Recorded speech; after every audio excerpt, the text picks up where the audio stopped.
Bienvenue dans nos previews saison 2024-2025. Vous voulez tout savoir sur l'année à venir? Construire votre nouvelle équipe sur NCAA 25, TTP est là pour vous.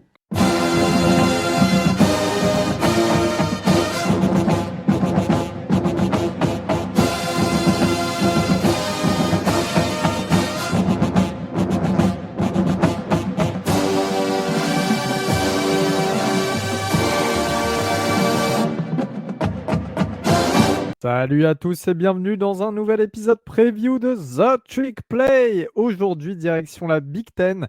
Mais surprise, je ne suis pas tout seul car en effet, je collabore sur cet épisode avec mon Robinou préféré. Robin, comment ça va? Eh ben écoute, ça va bien et toi?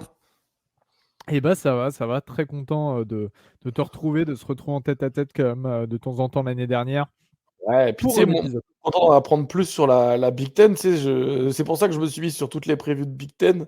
C'était pour être sûr de bien lire les opposants d'Oregon et de se dire, tiens, qui a moyen de battre? C'est vrai. Ah, t'es malin, ouais. C'est vrai. Qu'est-ce que je m'y fais pas, tu sais, Oregon en Big Ten. Juste, Ah, mais c'est. c'est horrible. À chaque fois, je me dis, tiens, ça va être sympa. Puis en fait, tu joues la moitié de la Pac-12, de l'ancienne Pac-12, et l'autre moitié, tu joues Rutgers, Maryland, tu vois. Enfin, bon. Ah, ça y est, ça commence. En tout cas, tu spoil les deux équipes qu'on présente aujourd'hui parce que oui, on va dans le nord-est des États-Unis. Du côté de Maryland dans un premier temps, chez Terrapins, et puis ensuite du côté de Rutgers. Donc, vous en doutez bien, la preview de Maryland, c'est moi qui l'ai faite. La preview de Rutgers, c'est Rob qui l'a faite. Et bah, je vais démarrer avec les Terrapins du côté de College Park, qui sortent d'une saison 2023-2024 à 8 victoires pour 5 défaites et en conférence 4 victoires pour 5 défaites. Alors, on avait un énorme stretch dès le départ, dès la week 1, avec 5-0, 5 victoires, 0 défaites, notamment face à Virginia, Michigan State et Indiana. Puis ensuite, la fin de saison, bat Nebraska et Rutgers. Le problème, c'est qu'on se mange au bout de ce 5-0, on se déplace face à Ohio State, on perd, Ohio State qui était quatrième au classement People à ce moment-là. Ensuite, on perd face à Illinois d'une manière assez ridicule. Puis pareil, Northwestern, on lâche complètement le match, ça a été la catastrophe, on perd face à eux, on se fait laminer par Penn State, 11e à People.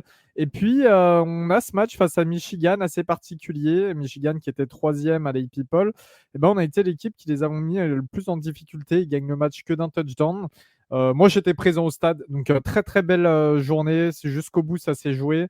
Voilà. Et puis un très mauvais, très mauvais match de JJ McCarthy. J'étais bien content dans ma A3, comme on dit. Et puis Ça fait il y a cette plaisir. victoire en bowl. Qui est-ce que Ouais. tu as insulté?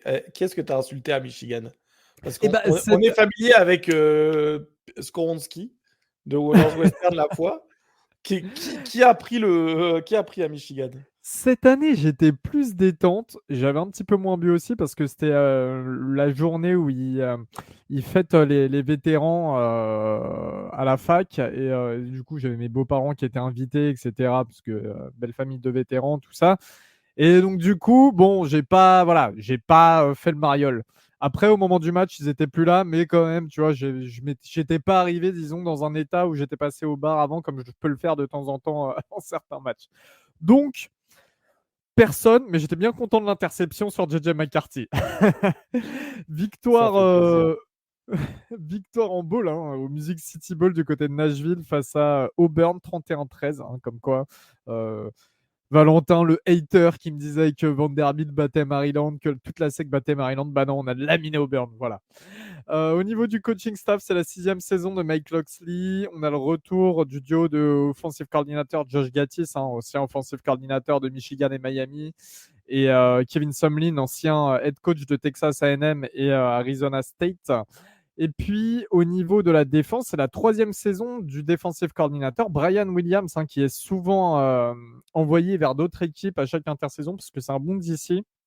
Et voilà, il est toujours là, donc c'est plutôt pas mal. On a aussi un code ici qui est arrivé, qui est spécialisé dans ADB, qui a pas mal d'expérience en CFB, mais surtout localement, ça a été un des meilleurs recruteurs ces dernières années, donc ça peut être intéressant. Après, bon, là, sur ce cycle, ça n'a pas trop joué au niveau des commits. On est seulement la 38e meilleure classe pour 24 joueurs, donc 2 joueurs 4 étoiles. Au niveau des transferts, 84e meilleure classe, donc très très bas pour 8 joueurs, donc 2 anciens 4 étoiles, rien de bien particulier. Robin, comme tu l'as deviné, C'est terminé pour Taulia. Et ça fait mal parce que ça faisait quoi 5 ans qu'il était là, il a joué 1 an à Alabama et enfin joué, c'est un grand mot. Il est venu, c'est ça, ça fait 5 ans qu'il était là, non? Ouais, quasiment. Ouais, ouais, ouais, c'est ça, c'est ça. Bah, ça Mais fait en un tout cas, bout et surtout, il était moi, j'ai trouvé qu'il était plutôt correct, hein, pour vous. bah, c'est surtout le passeur le plus prolifique de l'histoire de la Big Ten, tout simplement. Il a le record. C'était un excellent quarterback, surtout pour une équipe comme la nôtre. Donc oui, évidemment, triste de le voir partir parce qu'il a tapé tous les records chez nous. Avant, c'était Boomer Esiason qui en avait une bonne partie. Et puis surtout de Big Ten. Enfin, le mec a inscrit son nom dans l'histoire, excusez-moi. Voilà. Et puis là, il n'a pas eu sa place en NFL. Apparemment, il va du côté de la CFL. Donc il y a des chances, Robin, que tu puisses le voir un de ces quatre. En tout cas, Et beh, bref, bière à Montréal et ça ira, hein. Je voilà. l'insulterai comme tu as fait avec Skoronski. En remplaçant, on ne sait pas encore exactement qui sera le titulaire. Il y a Billy Edwards qui revient. C'est un junior, un ancien transfert de Wake Forest qui a eu des très bons retours à l'époque du coaching staff de Wake Forest, qui était un petit peu déçu de le voir partir.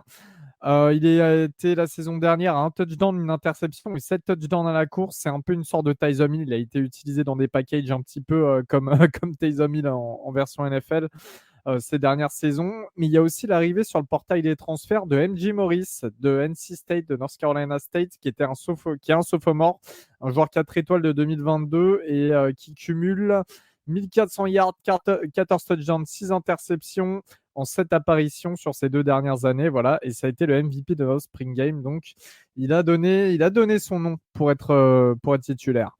Au niveau de la receiver room, qui va catcher les ballons, bah, ça sera plus Jason Jones. Hein, il est enfin parti du côté de la NFL.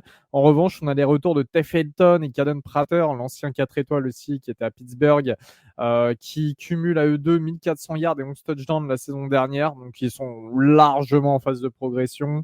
La O-line, ça a subi des dégâts. Hein. Delmar Glaze au 3e tour chez les Raiders et Gottlieb Ayedze qui est chez les Philadelphia Eagles.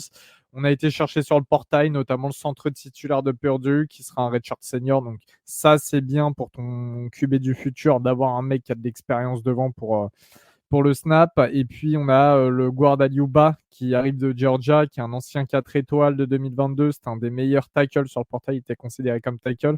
On a un autre joueur il vient d'une fac shorter, mais c'était le 26e offensive tackle du portail.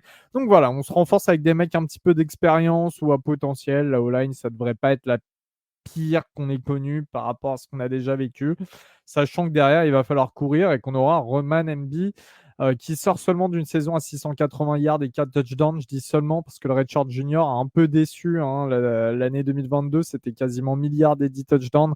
On attendait mieux. On espère que ça va rebondir pour la saison prochaine.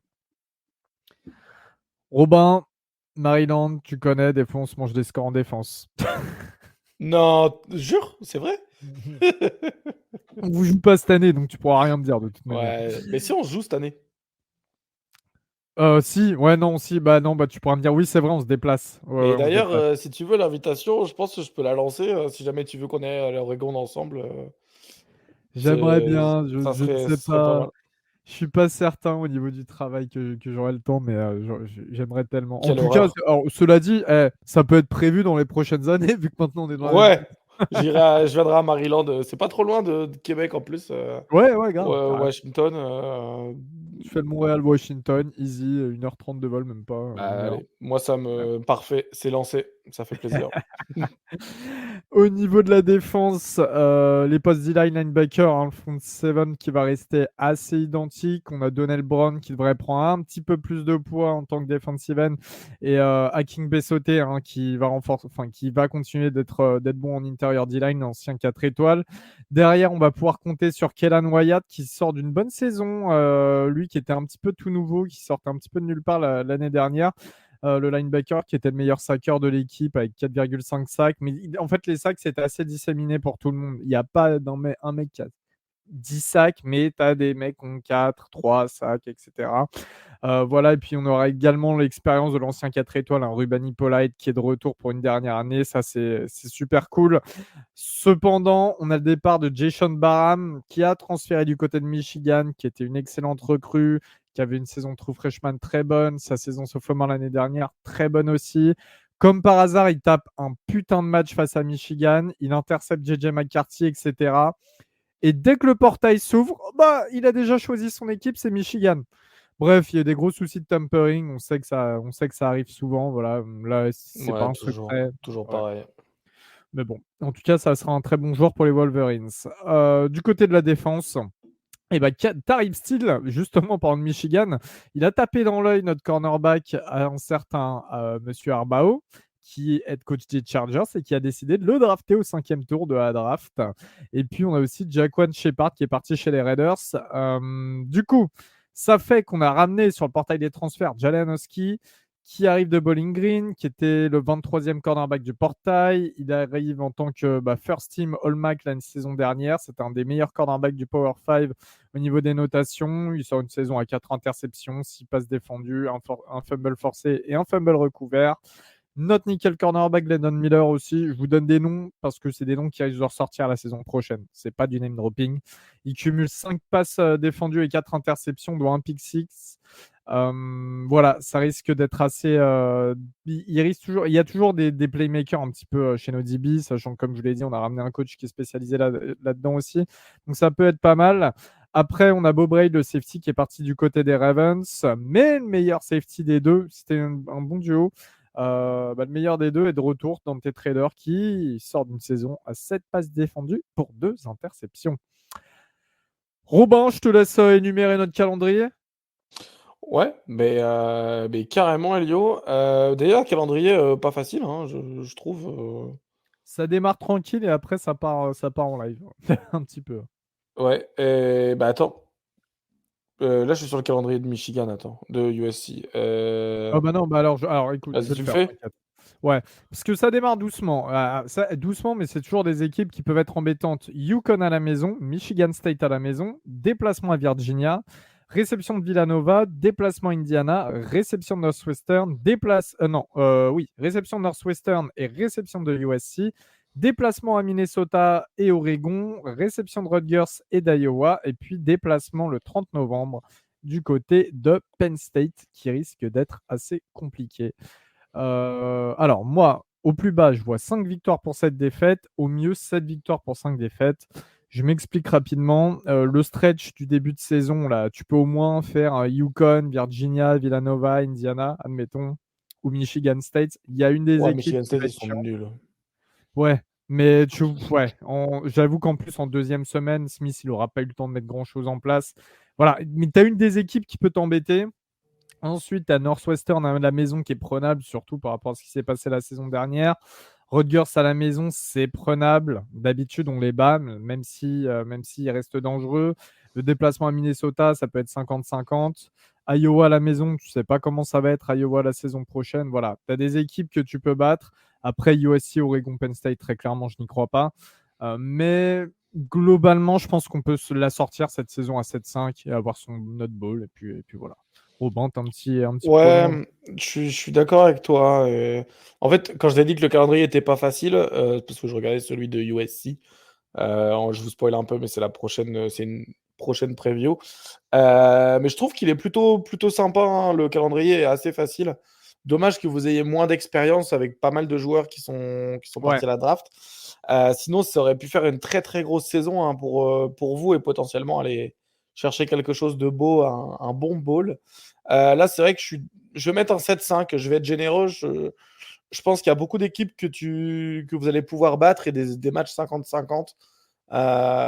Puis on sait comment ça se passe, les matchs 50-50. Il suffit d'un turnover avec votre défense pour y aller. Surtout que votre front 7 il reste identique. Donc voilà, je pense qu'il y a quand même pas mal d'expérience. Un bon 7-5, ça a l'air d'être très bon.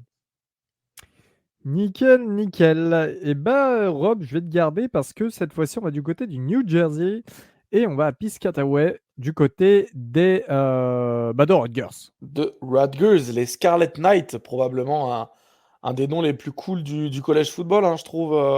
Quand même, c'est Ouais, c'est vrai. sympa. Après, ils ont des uniformes un peu claqués et une équipe de foot qui a. Comment expliquer ça? C'était très poussif. C'est un moteur C'était un peu diesel. claqué pendant longtemps quand même. C'est voilà, c'était un peu claqué que pendant longtemps. Mais en fait, si on fait un petit récap de la saison dernière, on peut le dire, Elio, ça a été la meilleure saison depuis une dizaine d'années de Rutgers. Tu sais, c'est Ouais, genre très clairement, saison avec un ball au final. bah, avec un bowl, déjà une bowl au Pine Street Bowl, victoire contre Miami, 31-24, donc c'est pas rien.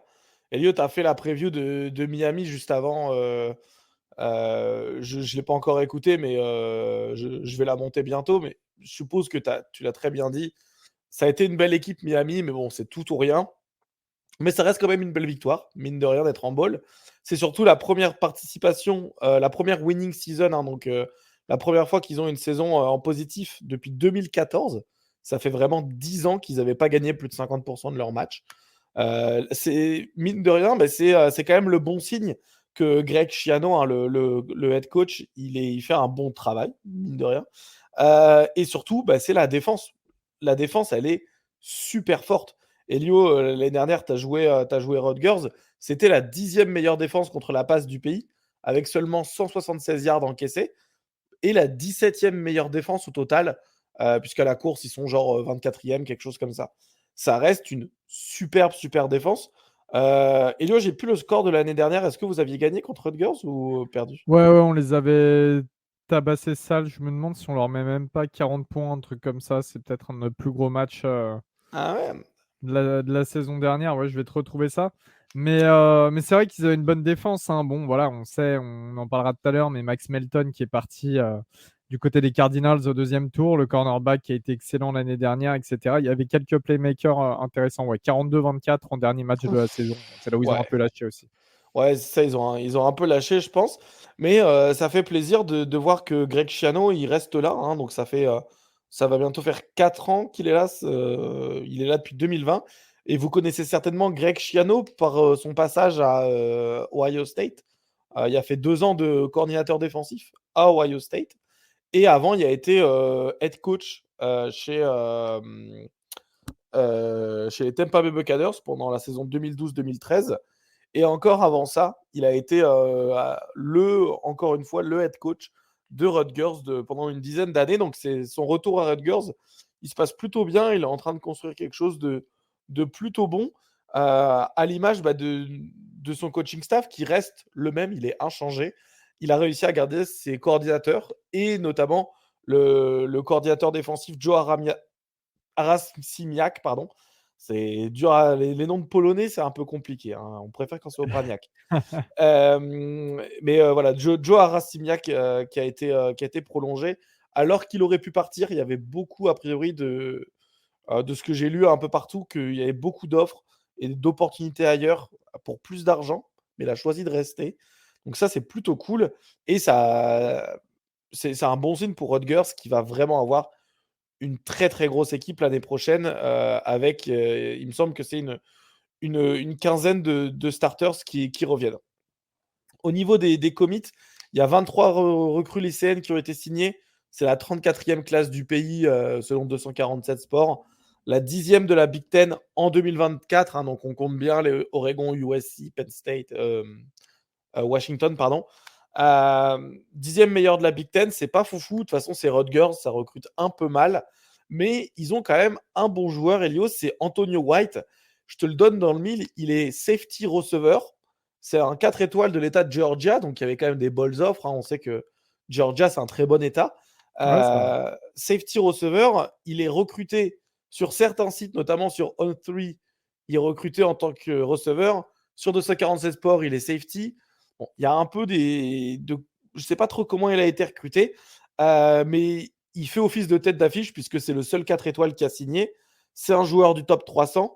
Il est top 18 à son poste au niveau national. C'est le 30e de l'État de Géorgie en moyenne. Et Elio, je te donne une stat folle. Il a 24 plaquages pour perte en étant safety. Ah C'est oui! Ah c'est oui, en un effet, truc ouais. de fou au En lycée. effet. C'est un truc de fou. A priori, il s'est enrôlé plus tôt puisqu'il a pu faire les entraînements pendant le bowl. et il joue déjà dans l'équipe spéciale. Il est déjà en special team dans l'équipe. Donc, ça fait un bon titulaire, au moins quelqu'un qui est déjà en train de faire ses marques. Sinon, après, ils ont recruté une équipe d'athlétisme, hein, des mecs qui courent le 100 mètres en 10-6, en 17, 18. Ils ont vraiment recruté que de la vitesse. Ça peut être intéressant. En transfert, par contre, on a Gavin Wimsatt, le quarterback titulaire de l'année dernière, qui part à Kentucky. On a René Conga sur la D-line qui part à Louisville. Et Elio, on a Todd Bowles Jr., le fils de Todd Bowles, le coach, qui lui ressemble. Regarde sa photo sur 247 Sports. C'est Todd Bowles avec des cheveux. C'est un truc de fou. Pendant que je parle, tu peux le regarder. Je suis C'est plus le en train. Ouais, non, portrait on voit. craché de son père. Waouh! Ouais, C'est c'est le la portrait craché de portrait son craché. père. Ah ouais, vraiment. Et ça, c'est les transferts qui sont partis. Il y a des transferts qui sont venus, notamment Atan Kaliamanis, qui est le quarterback de Minnesota l'année dernière, et son frère Dino Kaliamanis, qui viennent tous les deux de Minnesota. Son frère, c'est un receveur, et Atan, c'est le quarterback. On a Malcolm Ray qui vient de FSU sur la D-line. Et on a un O-line 3 étoiles chez Drake Rose qui vient de Ohio sur la O-line. Les transferts, c'est de toute façon Rutgers, on sait, c'est un marché qui recrute pas très très bien. C'est difficile de recruter en Big Ten quand tu as tous les powerhouses comme Michigan, Ohio State, Penn State et maintenant Oregon, etc. Donc ils doivent se bâtir sur l'expérience. Et moi, j'ai trouvé qu'ils avaient de l'expérience. L'année dernière, ils avaient un QB qui était très correct, hein, c'est Gavin Wimsatt, mais il a transféré à Kentucky en ce début de mai parce qu'il a perdu la bataille au printemps. Donc après le Spring Game, il a transféré, il a perdu contre Atan Kaliakmanis. Mais je ne comprends pas vraiment pourquoi ça, parce qu'il avait apporté un vrai potentiel de double menace l'année dernière. Il fait 500 yards à la course et 11 touchdowns. Il est dans le top 5 des meilleurs marqueurs de touchdown de la Big Ten. C'est quand même pas rien. Par contre, le passing game, on va pas se mentir, il était claqué au sol. C'est 47% de passes complétées sur une saison en starter. Ouais, C'est c'était moche. Ouais, c'était. c'est très moche. Mais donc là, c'est le transfert de Minnesota, Atan Kaliakamanis, qui l'a remporté la bataille. La position de quarterback titulaire. Il a pas mal d'expérience. Il a joué 17 matchs, Kaliakmanis. Un record seulement de 8-9, 8 victoires, 9 défaites. C'est pas vraiment ce que Rutgers a besoin, un QB qui ne sait pas gagner. Et je trouve que à la passe, il apporte pas vraiment beaucoup plus. C'est 54%, quelque chose comme ça, de balles complétées. Donc, c'est pas non plus une superbe amélioration par rapport à Wimsatt. Et il apporte pas du tout à la course. Donc, je me pose un peu cette question de pourquoi, en fait, ça a changé. Mais Kaliakamanis, il a déjà une relation avec le coordinateur offensif qui est Chariocha, pardon, qui était coordinateur offensif à Minnesota avant. Donc, je pense qu'il a juste voulu ramener son gars, mais c'est quand même un peu compliqué, je veux dire, de prendre ton QB qui est double menace et que c'est comme ça que tu as gagné des matchs et le virer au printemps parce que tu as un mec qui lance juste 5% de meilleure passe que lui, quoi. Enfin bref, surtout qu'à la passe, ça va pas être foufou parce qu'on a Jackway Jackson et Isaiah Washington qui sont partis pour la NFL, qui étaient les 2 et 3e meilleurs receveurs de l'équipe l'année dernière. Donc ils ont un corps de receveur qui est assez jeune, notamment en fait parce que les 2 receveurs qui vont prendre la place, ils ont juste catché 10 ballons en 4 saisons. C'est un peu nul. Mais voilà, on aura au moins quand même Christian Dremel, hein, à regarder, le numéro 6 l'année dernière, qui a fait 470 yards et 3 touchdowns. Visiblement, voilà, c'est lui qui va prendre la place en étant receveur. Finalement, la O-line, ça va être la grande force de cette équipe. C'est une O-line qui est expérimentée. Elle est surtout plus que correcte. En college football, surtout en Big Ten, là où ça court, ils ont des joueurs qui sont bons. Sur la ligne offensive, il y a 3 des titulaires de l'année dernière qui reviennent, tout le côté gauche. Et tout le côté droit, il est à refaire parce que Curtis Dunlap et Reggie Sutton, ils sont partis pour la NFL. Donc tout le côté droit, il va falloir le reconstruire, mais le côté gauche, il n'y a aucun problème. Et Elio, je ne sais pas, est-ce que tu te rappelles de qui était le meilleur coureur de la Big Ten l'année dernière? Est-ce que tu penses que c'est Blake Corum? Et ben Non, non, c'est Kyle Monangai, mais c'est m ouais, c'est fou, mine de hein? rien, pour les gens qui s'intéressent plus à la NFL et tout, un mec récemment aussi, un coureur récemment sorti de Rutgers, Isaiah Pacheco, le coureur des Chiefs, Ah titulaire. ouais? Ouais, ouais, Tu vois, ouais, je ouais, m'en donc ça souvenais produit plus. des bons coureurs, Beh, ça Gavin produit des Wimsatt aussi, bon coureur. ouais, c'est ça.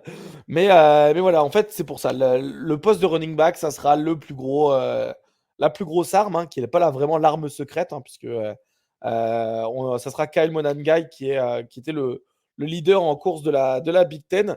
Qui l'eût cru, hein, que Rutgers c'est un coureur le plus prolifique dans une Big Ten où tu avais quand même Blake Corum, tu avais pas mal Donovan Edwards, etc. Donc, il termine la saison avec 1262 yards sur 242 courses. Ça fait 5,2 yards de moyenne. C'est vraiment très bien. Il rajoute à ça 8 touchdowns. Et c'est le premier running back de Rutgers à faire plus de milliards dans une saison depuis 2012. Donc, c'est une bonne nouvelle. Surtout qu'il aurait pu se présenter à la draft NFL, mais il a choisi de revenir une saison supplémentaire. Donc voilà, il sera accompagné de deux autres joueurs pour faire le comité, mais ça va être lui qui va avoir toutes les portées. Et ça, un joueur à regarder en détail. Au niveau de la défense, écoute, c'est une défense qui revient beaucoup. Beaucoup de starters de la défense reviennent. Sur la D-line, on a Aaron Lewis et Wesley Bailey qui font respectivement 3 et 4 sacs. Je pense que ça sera la faiblesse, entre guillemets, de l'équipe.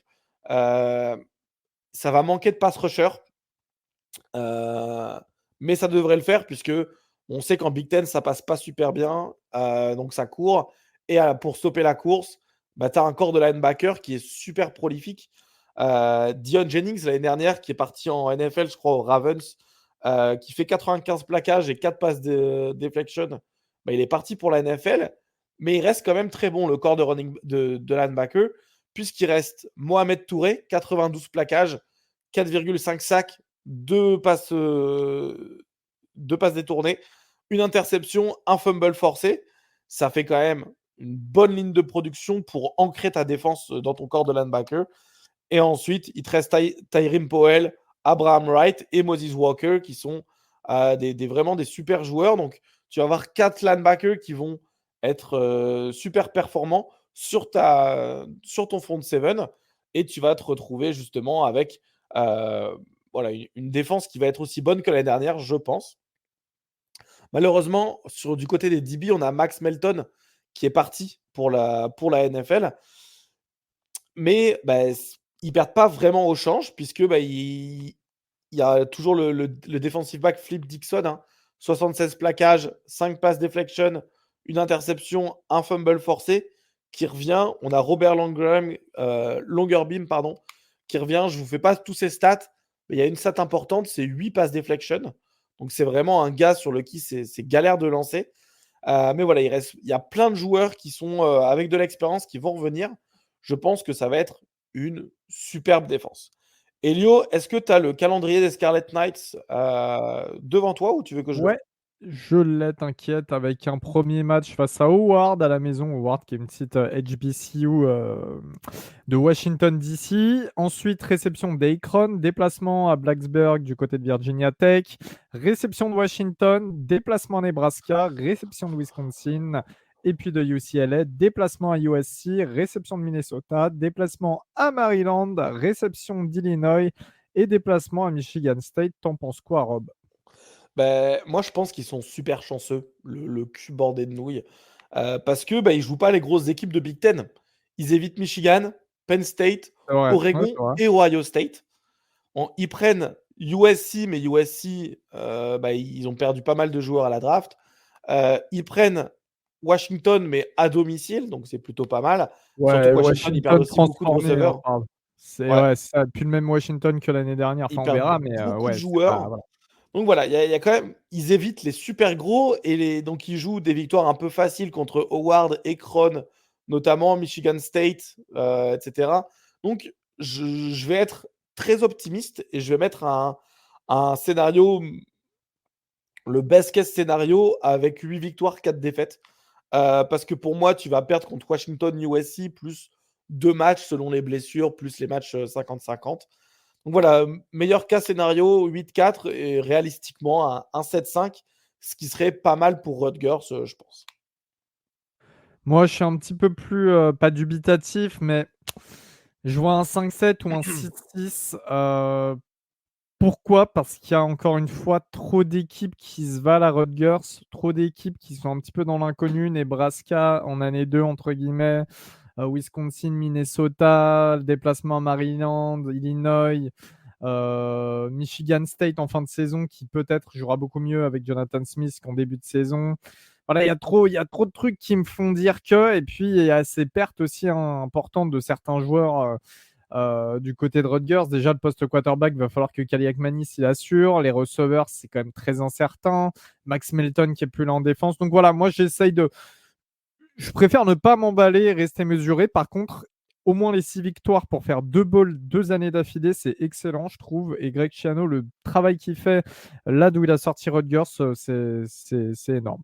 Voilà, C'est Rob. vraiment magnifique. Bah, écoute, Elios, en tout cas, ça va être, une bonne saison, je pense, pour Rutgers et Maryland, avec des matchs qui vont être serrés un peu partout, j'ai l'impression. Ouais, ouais, Donc, totalement. moi, j'ai hâte de regarder cette saison et en détail de regarder Maryland pour vous scouter.